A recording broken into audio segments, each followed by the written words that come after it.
Sostinės vaikų darželio dainorėliai auklėtiniai dar gyvena kalėdų nuotaikomis. Išmokta daugybė dainelių, kalėdų senelio atnešti žaislai vis dar patys įdomiausi. Metų pabaiga tinkamas laikas ir pokalbiai su mažųjų auklėtojomis. Problemų tikrai nestinga, o vaikų tėveliai pedagogams kelia vis didesnius reikalavimus. Nuo pat nepriklausomybės atgavimo Lietuvoje ikimokyklinis ir priešmokyklinis ugdymas nesulaukė pakankamai dėmesio.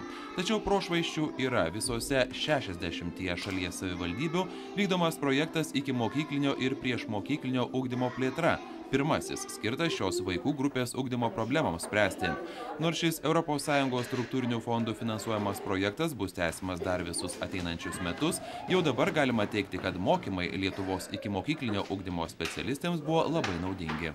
Jos buvo sužavėtos, nes labai buvo daug situacijų, tokių komandinio darbo. Jie tiesiog keitėsi tom savo situacijom, to komandinio darbo, to tiesiog bendravimo, to klimato tokio gerinimo, tos šilumos perdavimo vienas kitam pradžioj dienos ar pabaigoj įvairiausiam situacijom. Ir kai grįžusios pasakojo, susižavėjusios. Stažuotės Danijoje, Austrijoje, Vengrijoje, Norvegijoje, Škotijoje leido susipažinti ir palyginti ugdymo sistemas taikomas Lietuvoje ir užsienyje. Tenka pripažinti, ten ugdymo programų įvairovė didesnė.